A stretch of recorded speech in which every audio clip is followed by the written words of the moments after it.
Welcome to another in our series of Kehillat Israel podcasts. This is a recording of Rabbi Amy Bernstein's weekly Friday morning Torah study.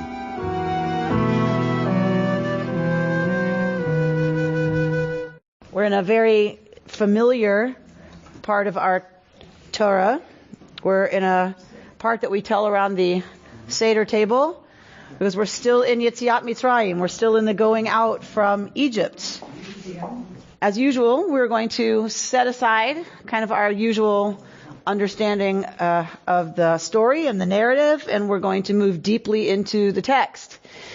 Because the rabbinic tradition, especially here, this is one of those parshiot where it's really meaty for the rabbis. There's a lot of midrash around this episode, right? Yetziat Mitzrayim is a huge thing in the rabbinic imagination. And so there's lots of midrash written about this scene in particular, the whole going out from Egypt in general, but this scene in particular that we're coming up to is very much a rich bed for the rabbis where lots of stuff grows. So we will take our time and to move through. That's where things grow. Like a, garden bed, right? Okay. Okay. She's slow. She's a little slow. Okay. The mystical tradition also looks deeply at this text, and really there's a lot of spiritual instruction that comes from this text. So we'll work through it, and then I want to go back to a piece of it and really explicate the spiritual teaching from our tradition around some of these verses. Okay, so let's start at 13:17. Now when Pharaoh let the people go, God did not lead them by way of the land of the Philistines, although it was nearer. For God said, the people may have a change of heart when they see war and return to Egypt. So God led the people round about by way of the wilderness of the Sea of Reeds. Now the Israelites went up armed out of the land of Egypt, and Moses took with him the bones of Joseph, who had exacted an oath from the children of Israel, saying, God will be sure to take notice of you, then you shall carry up my bones from here with you. They set out from Sukkot and encamped at Etham at the edge of the wilderness. The Lord went before them in a pillar of cloud by day to guide them along the way, and in a pillar of fire by night to give them light, that they might travel day and night. The pillar of cloud by day and the pillar of fire by night did not depart from before the people. So Pharaoh lets them go, and God does not lead them derech Eretz Plishtim, by the way of the land of the Philistines, even though it was closer, because the text tells us that God's concerned that the people, if they have to fight the Philistines, if they should get into a battle with the Philistines, that they're going to flip out, and because there's a bunch of slaves, they don't know what to do, and they're going to flip out and want to return to Egypt. So God leads them the roundabout path, as we're told, by the way of the Midbar, right, the wilderness, and the Midbar is the Midbar of Yam Suf, of the Sea of Reeds. Not the Red Sea, right? So some people say the Red Sea. It's not the Red Sea. The Red Sea is right further down. Suf is not a Hebrew word. Suf is a loan word from Egyptian, and it means papyrus reed. So the reeds that they made papyrus out of, that's Suf. So Yam Suf, the sea of reeds, literally. Is that word used for where Moses is put at the beginning? He's put like in the Nile among some reeds. I don't think Suf is used there. You'll have to check, though. Check and see. Suf Ganiot. There you go. Donuts made out of papyrus. They're delicious. Delicious. Thank you, Ruben. Yes, always connecting for us. One thing to another. So this, we're told here that God leads them by the circuitous route because God's afraid they're going to flip out if they see battle. Really, there are spiritual traditions, as Bert was saying earlier, the short way is not always the short way. There's a midrash that says, or a Hasidic story, I can't remember which it is, that a person comes to a fork in the road and there's someone standing there and he says, which is the short way? And the person standing there says, that way is the shortest route, but it's long. This one is the longest route, but it's short. And so the guy says, well, I'm going to go the short route. Right? So he goes to the short route, and it is way shorter, and he can see the town that he's trying to go to, except there's all of this stuff in the way, brambles and all this stuff, and he can't figure out a way. And he tries, and he tries, and he tries, and he can't figure out a way over all of that mess. So he comes back, he says, look, I thought you told me that was the short route. He said, I told you that was the short route that's long. There's the long route that's short, right? And so he went the long route, and it was much shorter for him to get to the town. So it's the same word. 322, yeah. All right, we've confirmed suf is the same word where the teva, where the ark of the basket is placed. No. So what do we learn from this? We learn that, right, that not the path that is meant for us is not always the direct path. The direct path is the direct path. That's about it. But it's fraught with its own danger. And sometimes we have to take the circuitous route in order to get where we're going safely and whole and intact.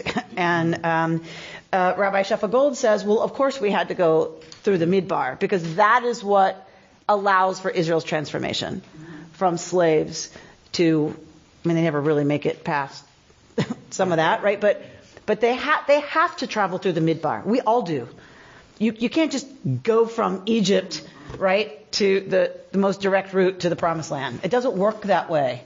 She says it works by going through the Midbar. We all have to go through the wilderness where things fall away, where we're challenged, where we're pushed, where there's not a lot of road signs, where there's not a lot of indication of where we're supposed to go, what comes next. And that's the path of transformation, and that's how it always is. And that's why it's here, because that's how it is. Yes. Lots of literature on journey, right? And lots of Jewish literature on, and this is the Jewish story about journeys. I just have a question. So it's called Beshallach, and the translation of Beshallach doesn't seem very accurate. Beshallach means that he sent them, and then it says he let them go. It's quite a difference. Yeah, right. So, because what's the difference? Why did Pharaoh send them? Why does it say Shalach? He wanted to get rid of them at that point. Right? Because what had just happened? The plague. The last plague, the slaying of the firstborn, right? So in the palace also there was death, right, of the firstborn, whoever, and not just children. Whoever the firstborn was as adults, right, presumably died. So let them go is quite a different. Right. Pharaoh doesn't let them go. Pharaoh sends them out, right? Get out. Exactly right. So they are. Let them go resonates with Moses saying, let my people go. Right. So the implication there is that the Pharaoh was doing what Moses asked him. But if we look at that language, my best guess is he says, shlach et ami. I think he says, send my people out. He doesn't say that. I don't know. I have to look at it. Or you can look at it. All right. So we know what happens next, but let's look at it. So we have the pillar of cloud by day and the pillar of fire by night, so that the people have a visible sign of God's protection as they travel. And during the daytime, they can see the cloud. At night, they see the pillar of fire to protect them. All right, chapter. I'm sorry. Yes, Ruben. Back to the Israelites went up armed. Would they have taken the Egyptians' arms? Would they have armed themselves? Yeah, there's a place in the text that tells us at the end of the last parsha that they took spoils from the Egyptians, and the Egyptians were favorably disposed towards the Israelites and gave them lots of stuff. So presumably that included weapons. And we looked, and Moses says shlach.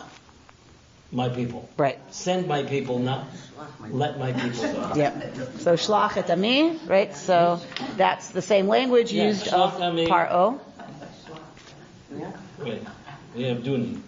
Yeah, and that they may worship me. So that's God's words. So that's God.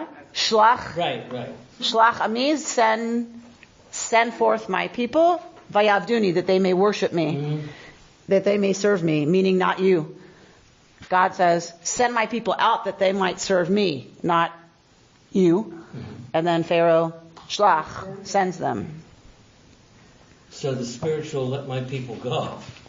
You can't just say, send my people go. That doesn't work. No. Right, the movie script, right? Not exactly what the Hebrew says, but it's okay. All right, let's go to 14. The Lord said to Moses, tell the Israelites to turn back and encamp before Pihahirot, between Migdol and the sea, before Baal Zephon. You shall encamp facing it by the sea. Paro will say of the Israelites, they are astray in the land. The wilderness has closed in on them. Then I will stiffen Pharaoh's heart, and he will pursue them, that I may gain glory through Paro and all his host, and the Egyptians shall know that I am the Lord. And they did so. All right, go ahead. When the king of Egypt was told that the people had fled, Pharaoh and his courtiers had a change of heart about the people, and said, what is this we have done, releasing Israel from our service? He ordered his chariot and took his men with him. He took 600 of his picked chariots and the rest of the chariots of Egypt, with officers in all of them. The Lord stiffened the heart of Pharaoh, king of Egypt, and he gave chase to the Israelites. As the Israelites were departing defiantly, the Egyptians gave chase to them, and all the chariot horses of Pharaoh, his horsemen and his warriors, overtook them and camped by the sea near Pihahirot, before Baal Zephon. As Pharaoh drew near, the Israelites caught sight of the Egyptians advancing upon them. Greatly frightened, the Israelites cried out to the Lord, and they said to Moses, was it for want of graves in Egypt that you brought us to die in the wilderness? What have you done to us, taking us out of Egypt? Is this not the very thing we told you in Egypt, saying, let us be, and we will serve the Egyptians, for it is better for us to serve the Egyptians than to die in the wilderness? But Moses said to the people, have no fear. Stand by and witness the deliverance which the Lord will work for you today. For the Egyptians whom you see today, you will never see again.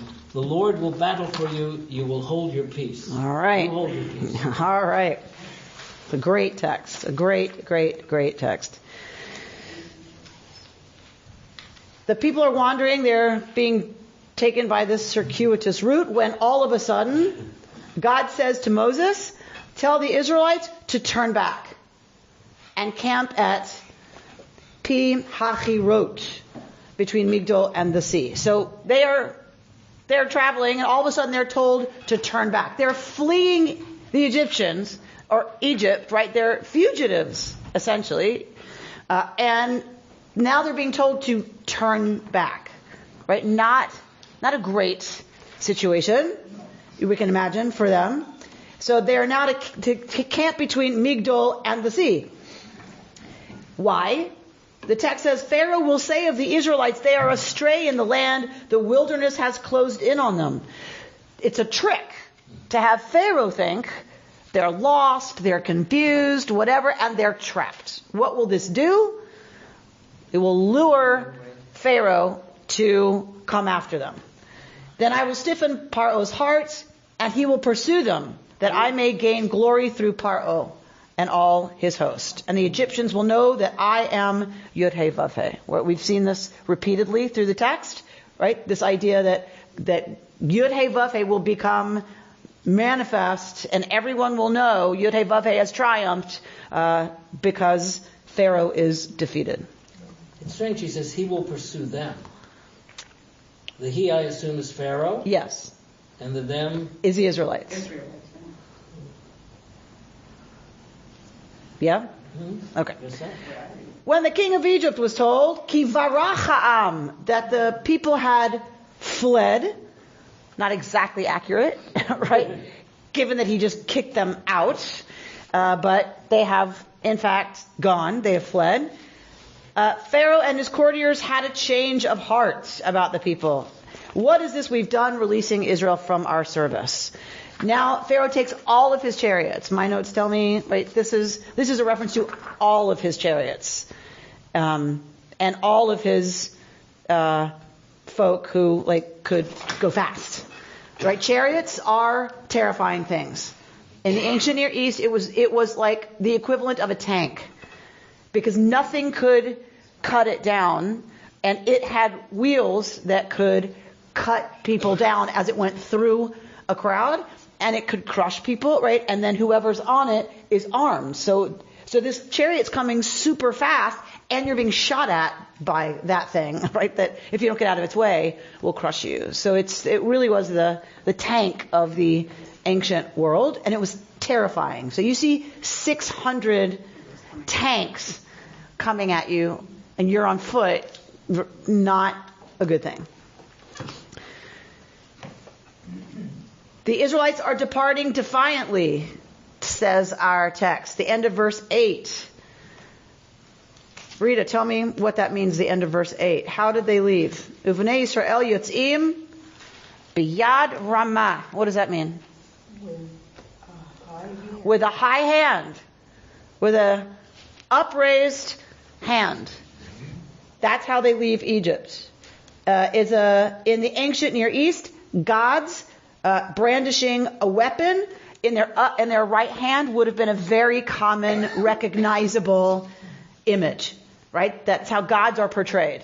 Ancient Near Eastern gods, right? With a weapon and like this. So how do the Israelites leave? As gods, right? So a lot of this story is about defeating Pharaoh as a god, and defeating, because who wrote these stories? Who were the Israelites? They were converted Canaanites. So it's very important that the people writing this story, Yud-Heh-Vav-Heh, has to triumph not only over the god Pharaoh, but over the Canaanite gods. It is not an accident that they are at Baal Tzafon. Why did I just say that? Wasn't Baal the god of the Canaanites? This is a site sacred to Baal. Baal was also the god of the sea and of seafarers. And we're about to have a battle at the sea. Or with the sea, right? If the god is the sea, then you're battling the sea and the god of the sea. So it's no accident. These things are not accidents, right? They are references that would have been very familiar to the people hearing these stories. All right, so they are before Baal Tzafon. Where are we? So as Pharaoh draws near, so now they've turned around. They see the sea and they are camped and they seem pretty stuck. As Pharaoh draws near, the Israelites caught sight of the Egyptians advancing upon them. Greatly frightened, the Israelites cried out to God. And they said to Moses, what do they say to him? Was it for want of graves in Egypt that you brought us to die in the wilderness? What have you done to us, taking us out of Egypt? Is this not the very thing we told you in Egypt? Saying, let us be, and we will serve the Egyptians. For it is better for us to serve the Egyptians than to die in the wilderness. Sounds like Woody Allen, she says. Jewish humor. Right? What, there weren't enough graves in Egypt? What? There wasn't a plot? At Hillside, by the Nile, you had to bring us to Egypt, to the wilderness to die. This is, first of all, very Jewish. Right? I'll sit in the dark. Also, very human. They panic. And when we panic, what happens? The first thing we do is blame it on someone else. Rabbi Yael Shai, in her teaching for this parsha, she cut out a cartoon, from some paper, and it says it's like a family in a safari, and it's like, oh no, we're lost. But the important thing is to figure out who to blame. Right? That's the most important thing, is to figure out whose fault it is. Right? So this is human nature. We panic, and when we panic, when we're afraid, we immediately point finger. We start looking around. Who can I put this on? Who can I blame? Who can I pick a fight with? Right? Who can I sue? Right? This is us. It's interesting that we don't have this conversation. Isn't this what we told you in Egypt? Right? So are they making it up? Alternative facts seem to be at play here. Fake news. That we told you in Egypt, let us be, and we'll serve Pharaoh. Because it's better that we serve Pharaoh than die in the wilderness. Did they say that? Did they think it and not say it? Did they say it but we don't have it recorded? Right? Doesn't seem to matter. Because when we are in this state, I told you if we came this way, right? So this is the second thing we do is I told you so. And this is rigged. And this is rigged. And not fair. And it's not fair. And we knew that. And we told you that. And here we are. So, Vayomer Moshe El Ha'am, what does Moshe answer? Al tira'u. Don't be afraid. Hityatzvu. Stand still. Remember we have nitzav? Remember we've talked about that before, about how that when they were presented before God, they were nitzav, like a pillar. What you do to a pillar, what did we say? That was you erect a pillar. That's what they're to do. Don't be afraid. Hityatzvu. Stand still. Or and see et Yeshuat Adonai. The deliverance, the salvation. Jewish word, by the way. Salvation, here it is. Get used to it. Salvation, it's ours. Yeshua, salvation. It's ours. And Mordechai Kaplan reclaims this word. In the writings of Mordechai Kaplan, he says we have to reclaim the word salvation. And for him, salvation means every human being reaching their full potential. That is Yeshua. That is salvation. In the biblical text, it is deliverance from danger. Salvation has nothing to do with sin. There is no relationship between sin and salvation. Salvation is from danger. Rescue. That I am delivered. There's a danger, and I am rescued from it by a force greater than myself. That force being Yud-Heh-Vav-Heh. Yud-Heh-Vav-Heh, therefore, is the Savior. Is Yeshua. Salvation, deliverance. There's nothing about sin in our tradition that goes with Yeshua. I would like us to consider reclaiming Yeshua. I think we could use some imagery around salvation and what that might look like for us. We don't have to agree with Kaplan, but I would like us to think about reclaiming that word. All right. But I digress. It's not translated correctly. It should be salvation. Is that what you're saying? They are the same word in Hebrew. Deliverance and salvation are the same. If you're delivered from danger, you're saved from danger. In Hebrew, it's the same. Like Shema is listen and hear, right? There's no difference in Hebrew. We have lots of English. English is a language of many, many, many words, right? It's a language. I've said this before. It's a language of breadth, not depth, right? English is about finding exactly the right nuance. Is it delivered or saved? In Hebrew, it's about going down to the root of the word and its old meanings. And its other meanings because you go down. Right? So a Hebrew word has many meanings. I'm not saying it has fewer than English words, but it's because you go down to the tripartite root. Often. All right. So, sorry, I have digressed a lot in the middle of the sentence. Stand still and see Yeshuat Adonai, the savioring of Yud-Heh-Vav-Heh. Asher ya'aseh lachem hayom. This Yud-Heh-Vav-Heh that is going to work on your behalf today. Ki asher re'item et Mitzrim hayom, these Mitzrim, these Egyptians that you see today, lo tosifu li'irotam. You won't again see them. Ever again. Adolam. Ever again. Adonai yilachem lachem. God will battle for you. Ve'atem, and y'all, shut up. So hold your peace. That's a real good way. Hold your peace is not exactly. That's what I mean. It doesn't work. That's not exactly the translation. Yes, but and y'all, shut up. Just shut up. Oh, God. Right? great spiritual teaching.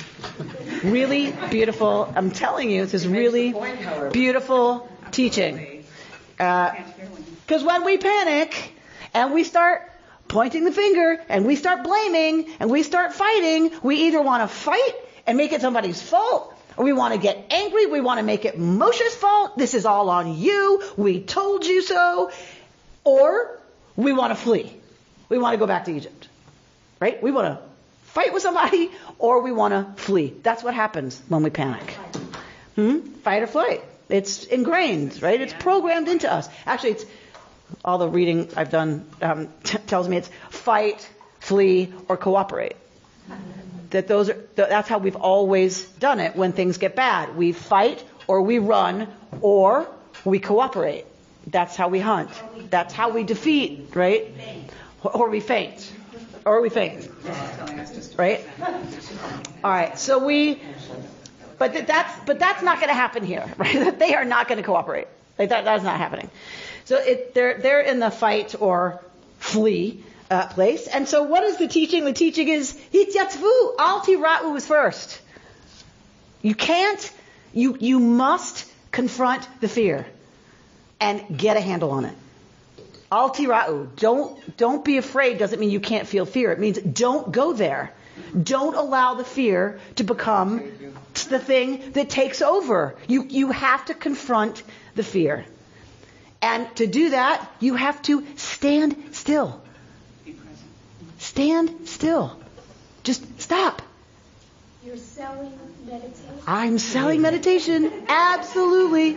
This is a commercial for what comes next. Is just be still. Because you can't do anything until there are things that have to happen before you can do anything. Because anything you're going to do right now is not going to be good. Right? Do not make big decisions from this place. Right? When you're in this place, when you're stuck between the sea and Pharaoh, you can't go back, but it looks like you'll die if you go forward. We panic, okay, and we get mad, and we want to run, or we want to blame somebody, okay. But stop. Just hityatvu, stand still, and look. Watch. Witness. Just stop and look at Yeshuat Adonai, at the deliverance of Yud-Heh-Vav-Heh, who will act on your behalf. That we have to just get out of the way sometimes and just watch what's unfolding. Watch God's ability to move in our lives and to have things happen. Right? Okay. And that's going to happen. God's going to work. God's going to do what God does and through us and in this world and through other people and all of that stuff. And you need to just shut up. Be quiet. Get quiet. We start, and it doesn't just mean out loud, right? I believe this also means in our monkey mind that goes, oh my God, and I should have done it. I knew this was going to happen. It always happens to me. Why is it always me? All of the shh. Noise. Be quiet. Just settle down. That is the only thing to do when we're in a place of this kind of danger. Existential danger.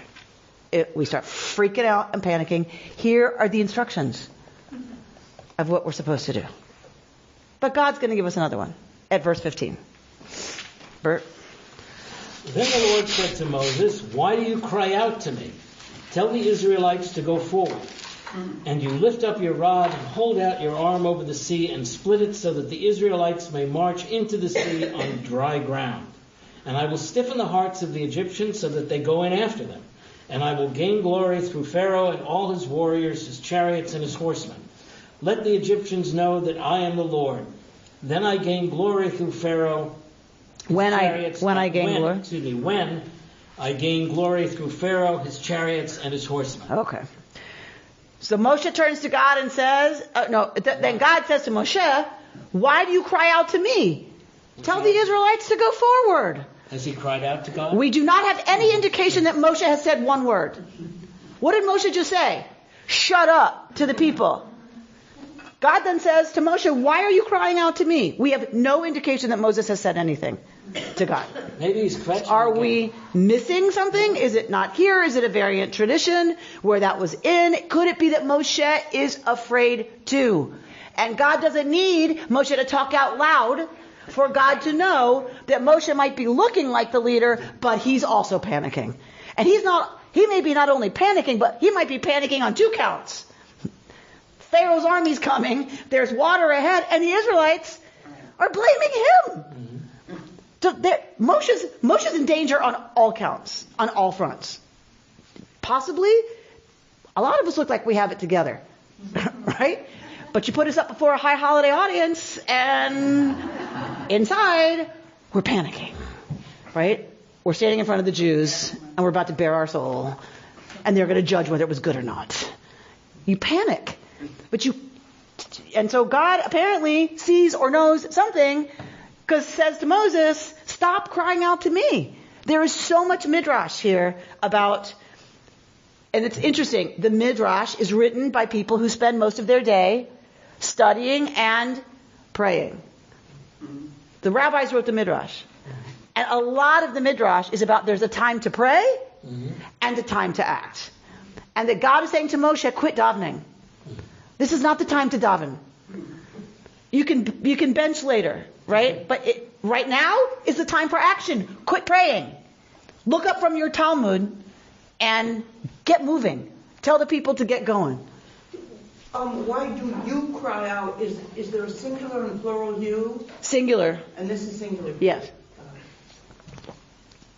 When this rabbi marched with Martin Luther King, he said, I'm praying with my feet. I forgot his name. Heschel. A.J. Heschel. Abraham Joshua Heschel. And that seems to be God's directive here. There are times for you to pray, and there are times for you to pray with your feet. And it's time for the Israelites to pray with their feet. They need to start moving. But where does the story of Nachshon come in? So Nachshon is a midrash on what's coming up in a few minutes. So I find it fascinating that the rabbis go to great lengths they have many different midrashim where they talk about that there's a time for long prayer and a time for short prayer. There's a time to pray. There's a time to act. These are all people who spent their day praying. I love that, right? That they are able to write a midrash that says, see, sometimes you have to lift your face out of the book and act. All right, so we have to do all the things we saw, and we're gonna look at a handout that takes us back through those words. So I'm not gonna spend too much time right now. But after we shut up, right, we need to find a way to take the first step. We have to take a step, right? We can't just how come, why is it always, and look up at the heavens and say fix it. That's not how it works. That's not how it works. We have to take the first steps. Are all midrashim? I mean, I know there are stories about what the Torah said, but I didn't realize that midrashim were in. Like you said, the story of Nachshon is a midrash about that in the Torah. So I thought they were kind of not separate, but based on the Torah, but there were stories about them. They are. You're right. So is Nachshon mentioned in here? No. Only his name, but nothing about him jumping into the water. That is only and people think it's in the Torah, by the way. People say, well, where's Nachshon? Wait a minute. Like, where's where he goes down into the water? And it's a midrash, but it's become so beloved as a midrash that people don't tell this story anymore without talking about Nachshon, which I find fascinating. Why are people so hooked on Nachshon? Right? Like, I'm not being facetious. I'm very curious about what it is about the Nachshon story that has us so attached to it that we can't tell this story without it. Right now. And I don't know how many generations that's been true. I don't know how popular it's been in the past. I just know right now it is hugely popular. Because he was so courageous when other people were stuck. His So personalized. It's a person that we can relate to as opposed to a million people taking a step into the water. It's one person that we can try to relate to. That just takes one. Just takes one. All right, let's go there.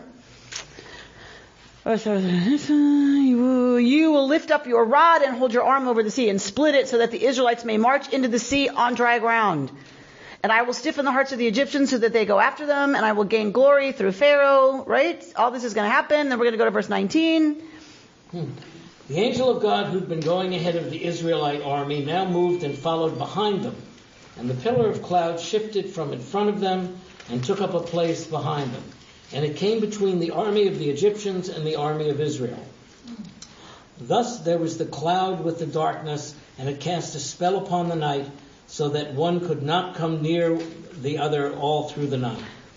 Then Moses held out his arm over the sea, and the Lord drove back the sea with a strong east wind all that night, and turned the sea into dry ground. The waters were split, and the Israelites went into the sea on dry ground, the waters forming a wall for them on their right and on their left. The Egyptians came in pursuit after them into the sea, all of Pharaoh's horses, chariots, and horsemen. At the morning watch, the Lord looked down upon the Egyptian army from a pillar of fire and cloud and threw the Egyptian army into panic. He locked the wheels of their chariots so that they moved forward with difficulty, and the Egyptians said, "Let us flee from the Israelites, for the Lord is fighting for them against Egypt."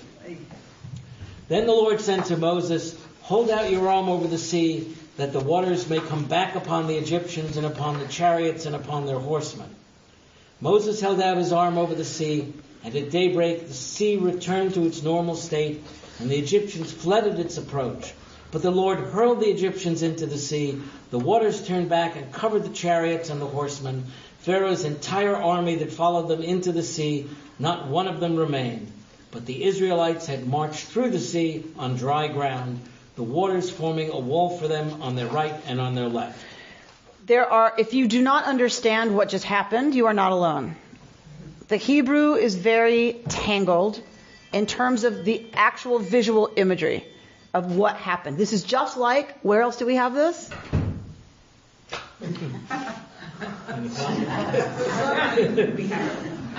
We have it at Sinai. Go up, come down, but he's already down, then he's told to go up. It's very twisted, it's very convoluted. You can't really visualize what's happening. It doesn't make a lot of sense. Remember the Ish? Remember Yaakov wrestling with the Ish? Who's talking? I don't know. It's an Ish. It's a malach. It's a burning bush. I don't know. Right there. It's very, whenever we have something that is about God and major action, it is one of the ways the Hebrew gets at the inexplicability of it is for it to be inexplicable.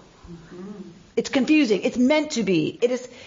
How would you do it with a camera if you were a movie maker and you want to have a scene where it's all kind of surreal? You take the lens out of focus, maybe. You shake the camera. You do something to disrupt the visual field and make it not normal. One of the ways that's done in literature, in the storytelling, is to make it kind of convoluted. There are some people who want to suggest that there are two traditions here. Because if you read carefully, in one, it seems that God, from one direction, blows all of the water in one direction, and then, when the Egyptians get there, brings the wall of water back, returns the sea, and drowns them. That's one, tidal wave. That is one version, is that this is a tidal wave. All the water is sucked up over here, and then it comes rushing back. Another version seems to be that the water splits and stands, walls of water on either side. The Israelites go through, and then the water returns when the Egyptians come in. If you look carefully at the Hebrew, it says at Shirat Hayam, at the Song of the Sea, which we're not going to get to today, Sus v'rochavo Rama vayam. Horse and chariot, usually you will see it translated, were hurled into the sea. Ramah does not mean hurled. Ramah means lifted up. With the Yad Ramah. They leave Egypt with a Yad Ramah.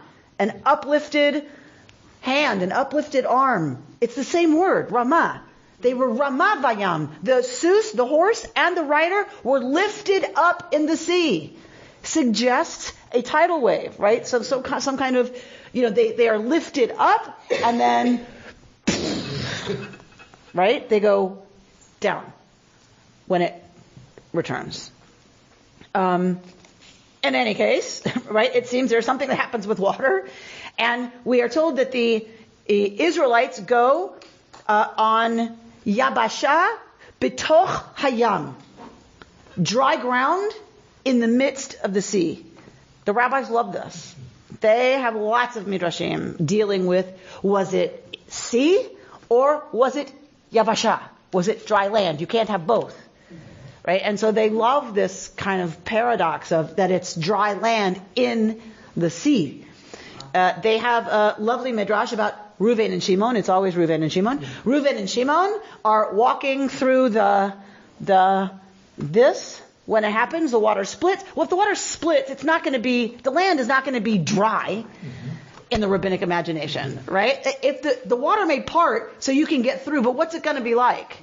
It's going to be mud. It's going to be like gross, right? So I love this midrash, and Rabbi Larry Kushner does a great job with this, explicating this midrash. The sea parts, Reuven and Shimon are walking going, ugh, oh my God, can you believe this? These were new sandals. I just got these sandals last week at Bloomingdale's, and can you believe that we have to now, and look how much further we have to go. Like, we're not even halfway there yet. And this goes on and on and on and on until Reuven and Shimon reach the other side, and the waters return and kill all Egypt. Reuven and Shimon completely missed the miracle. Completely missed the miracle. They were on the other side going, ugh, where can I get this off? Is there a stick over there? Give me one of those reeds. Give me one of those reeds and I'll get all this crap off. And have completely missed the miracle. And Rabbi Kushner says this happens every single day. We miss the miracle every day. Right? Because we are so busy fetching about the mud and our shoes and how farther there is to go and what's right here, the muck that's like right here, that we completely miss the miracle all the time. And that part of the spiritual teaching of this is we need to pay attention. We need to lift our eyes up from our cell phones. And next one that happens, $50 to your favorite charity. I'm just saying. So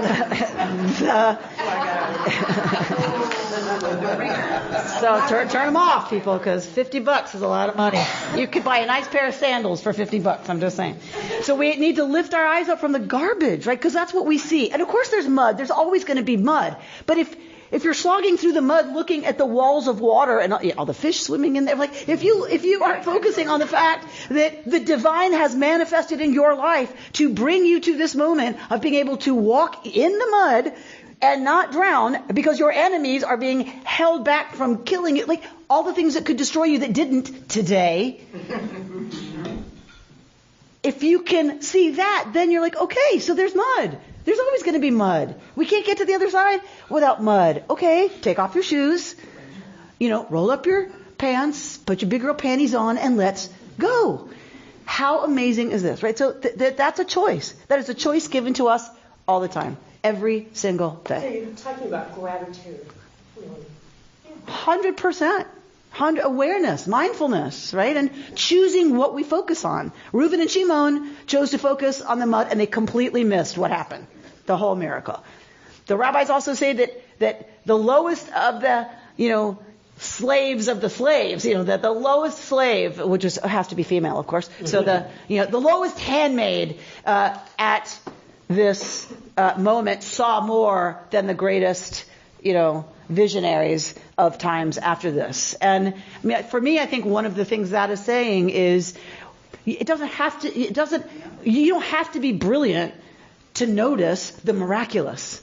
You just have to be awake. And anybody can notice it. And anybody can see it if they're paying attention. It doesn't take a rocket scientist. Sometimes the rocket scientist will miss the whole thing because they're busy, with their little protractor and like doing whatever on the grid paper, whatever that stuff's called, graph paper, and like they miss a lot. So I love that midrash that the lowest of the handmaid saw here more than all the geniuses after that. And because I think we often think, I'm not smart enough to be enlightened.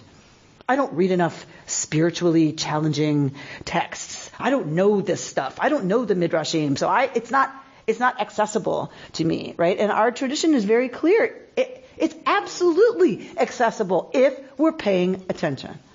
Because the miracles are happening all the time. I think it's also the difference between being a parent and a grandparent. that a grandparent can step back and see the miracles happening, while parents are involved in They're in the mud. Parents are in the mud, right? So I've noticed that, and maybe we could talk about wisdom, gaining wisdom. I think wisdom is the ability to pull one's attention up from the mud. Yeah. That's wisdom. That comes with experience, and it comes with exercising that muscle, and it comes with realizing the mud's not going to kill you. The Egyptians might, right? But the mud's not going to kill you, and we get so distracted by the mud. And so, look, to be fair to parents, we don't do it well. We don't do this well. I've told you this before, right? The nuclear family is a failed experiment. We don't do this well. We are not designed to live in little tiny units with 2 generations in the house. It doesn't work. So parents are put in an impossible position in our society. They have no support unless they can afford a nanny, and so then they get some support. But if you can't afford that, in general, the parents are working, whether inside of the home or outside of the home, they're working to provide for the family, including sometimes their parents and their children, and they are working so hard to do that they are often they're lunatics. The amount of pressure on people these days to provide is crazy, because then you have to provide emotional support to each other as a couple. If you're a couple, if you're a single parent, okay, forget about it. Just forget about it. But if you're a couple, you're supposed to then be each other's confidant and each other's playmates and each other's work partners, because you have to do work around the house and divide the labor. And then you have to be co-parents and figure out do we discipline them? Do we not discipline? Is this a big deal? Is it not a big deal? I don't like her tone. Is it that big? You want to die on that cross? Is that really bad? So the whole thing. And then at night, you're supposed to want to make love to this person.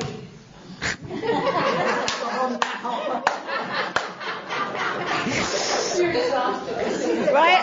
I just exhausted Maria. So we're supposed to then be lovers. We're supposed to be lovers after all that. And then we wonder that the divorce rate is at 52%. Of course it is. Couples get no support. They don't get support. And you have to make play dates to see anybody. Who has time to do that? I think it's one of the reasons KI is so important. Right? It's because we sit around the table, different generations coming together. We come together, and it's all right here in your neighborhood. It's done for you, a place where you can meet and be with other quality people and have quality conversation. I swear I'm not just spouting because it's me. It's why I spend my life doing this, because I believe it's one of the few things that will cure the real poison of our time, which is that parents, in particular, are completely in the mud. And a lot of grandparents, too, right? Because they get caught in all of that. That's so stressful. And so it's so anxiety, that just people are so anxious in our culture because we're focused on the wrong stuff. And I'm not saying achieving isn't important. Of course it is. Providing materially for your children, of course. And emotionally, of course. And there's more that helps you do that than work, right? There's coming to synagogue, being engaged in other kinds of conversation. If we shifted our focus more, we wouldn't be so miserable.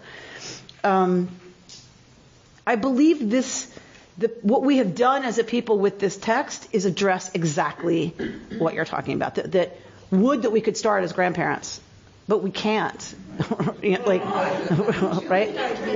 You have to go through the mud. You have to go through the midbar. They're going to spend 40 years in the midbar before they get to the promised land. It's 40 years. Because it takes a long time to get there. Right? Right.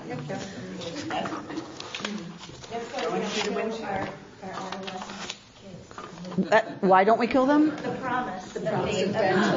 promise of grandchildren is why we don't kill our teenagers. I'll buy it. And there's that wonderful bumper sticker. If I'd have known grandchildren were this much fun, I would have had them first.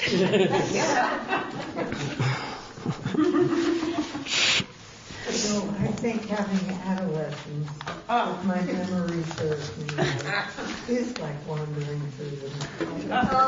Sarah is suggesting that having adolescence is like wandering through the midbar, both for them and for us, because it for sure is the unknown for them, which is terrifying for them. The unknown that's happening to them and that's laid out before them. It's terrifying. And then we don't have a clue how to get them through it or how to tolerate them while they're in it. But isn't this a more recent phenomenon? Because not even that long ago, adolescents were married and out of the house. Yeah. Yes. Yes and yes. Definitely this is a new phenomenon. Yes. And thank God for it. Right? Thank God our kids are not expected to So at that point, though, go from puberty to parenting. We who are new grandparents, I'm not a new grandparent, but have been through the midbar more than once. Because we had to go through it ourselves, and now we're watching our children and our grandchildren, and I don't know whatever wisdom we can bring to that, but Yep.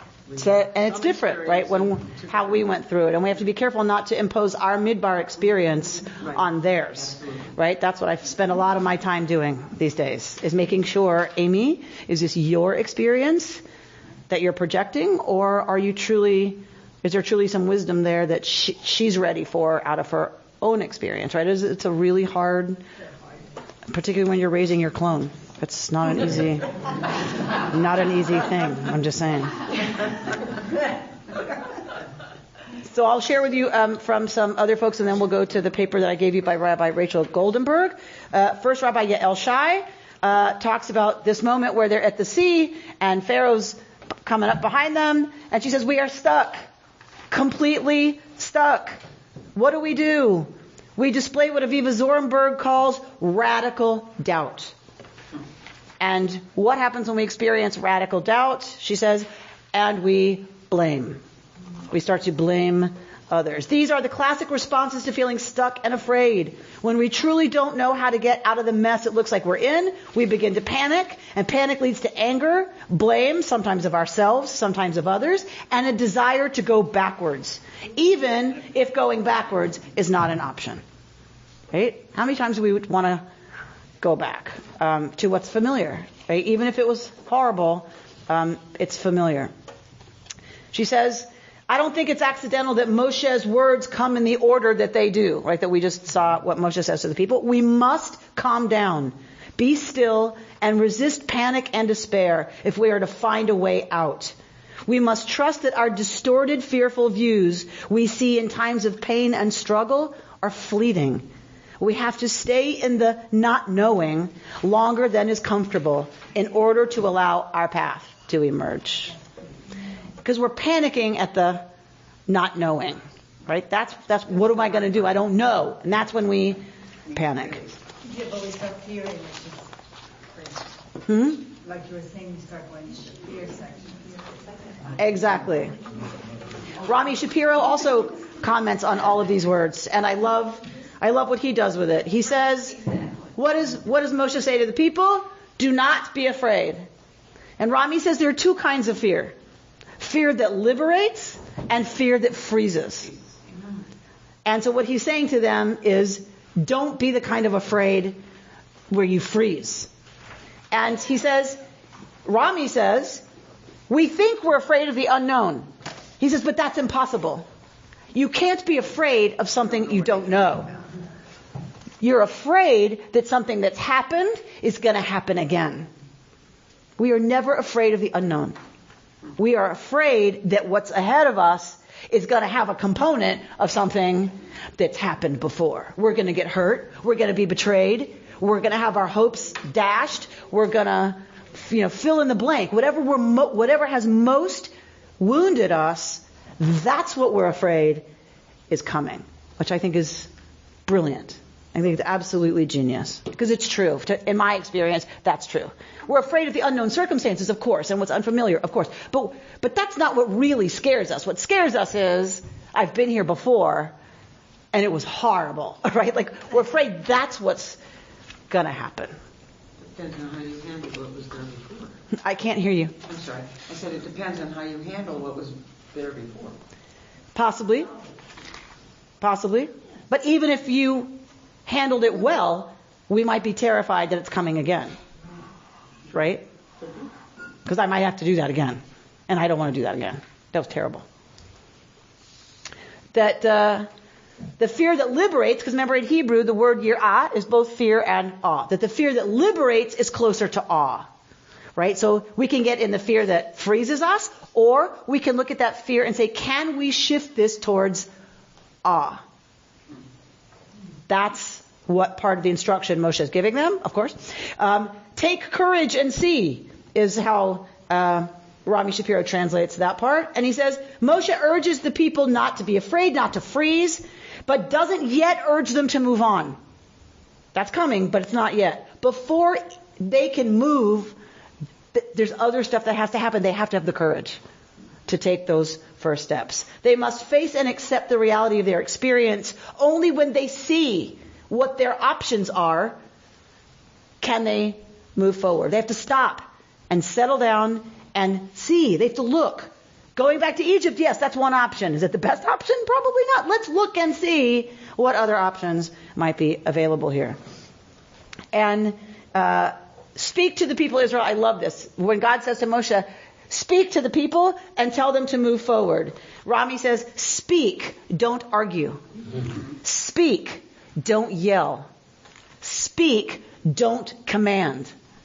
Tell them to move forward. You can't drag them. Tell them, speak to them, and tell them, right? What do we tend to do? Yell, argue, command, demand, right? Manipulate. Just talk to them. Talk to them and tell them to move forward. But they have to move. You can't, Moses, do it for them. You have to let go. You can't drag them through the sea. Much as you want to think you're in control, you are not. They have to make up their minds. It has to be their will and their decision, and they have to take the first steps forward. The Midrash says, and this is a very famous Midrash, the Midrash says that when Moshe raises his staff, nothing happens. Doesn't happen. And Moshe keeps raising his staff and nothing happens. This is the moment all these Midrashim, including Nachshon, come in to play. That nothing happens until they move, until someone moves. That's why it says tell them to move forward. Why? Because God can't do it. God can't split the water. Nothing can open up that hasn't been before until they move. They have to believe. They have to believe. They have to take those first steps. So one version is that they're all going, I don't want to go, I'm not going, which is what we tend to do, right? It's not going to be me. Why should it be me? And Nachshon, meanwhile, is walking.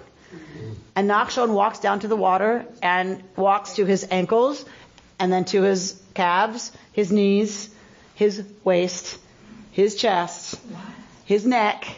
And as soon as the water fills his nostrils, the miracle happens and it parts. That's the Midrash of Nachshon. That is what, in fact, affected the miracle. That he was willing to go till the water was essentially over his head. And that's where the courage comes in too. Then the miracle happens. It took that courage and that faith and that belief that it was possible for it to happen. It can't happen if we don't believe it's possible. The miracle cannot happen if we don't believe it's possible. The other midrash that I love is that everyone's arguing about who's going to go in, and I'm not going to go in, and why should it be me, and blah, blah, blah, and meanwhile, quietly, the women all link arms. And the women start moving forward, and as this chain of women moves forward, it pushes the men into the sea, and the sea parts. Right? That it's like the women link arms and say, oh my God, really? How many times have we been here? And they just walk, and they just do it. And they let the men keep arguing and talking and thinking and analyzing, and it could happen this way, it could happen that way, or maybe if we step right, and while all that's happening, the women just keep moving forward. But I love that the men have no idea and the women are just... The men have no idea what's going on, right? They're still arguing about what's the best way, and well, if we stand over here, and maybe if this tribe starts, and they're all analyzing and planning, and the women just walk and make it happen. Right? All right. So let's look at the Rabbi Goldenberg. So I wanted to give you something that you could take home that has some of this in it. Page 1, the second paragraph. The Israelites are trapped. They have nowhere to go. The Egyptian army is gaining on them. Right? Blah, blah, blah, blah, blah. Fear turns to anger, turns to blame. They are so overwhelmed that they are ready to head back to slavery. In verses 13 and 14, Moshe's response is to tell them, Hityatvu, stand still. Watch what's happening, or and get quiet. Tacharishun. Classic mindfulness instructions. Right? A force, drop down to the end of the next paragraph, a force much greater than themselves, Yud-He Vav-He, will neutralize the danger, causing the Egyptians to drown. In the meantime, the Israelites' challenge is to stand by and witness without fighting or running back to Egypt. Right? We can probably think of examples in our own lives, likely not as dramatic as this scene at the sea, but when we are feeling attacked, endangered, cornered, or overwhelmed, where we are tempted to run away or fight back. This has been my week. This teaching was dropped in my lap. This has been my week. Cornered, overwhelmed, endangered, tempted to run away or fight back. This is what we do. This is classic. It could be a situation or an interaction at work or at home. It doesn't matter because it's the same thing. In my own life, it could be something as mundane as she goes on to talk about being invited to speak. Should I speak? I don't know. I'm so overwhelmed. I'm so busy. But if I don't speak, well, just like the place we go whenever we get caught in this. And she says that next paragraph, in these situations when I can call upon my inner Moses, reminding me to stand by and witness, I'm much more likely to do the wise thing and not, she says, say yes or no right away, but I'm going to say act rashly. Later, with more witnessing and sitting with the fear and anger, I can breathe and soften around the enmity, creating more space internally.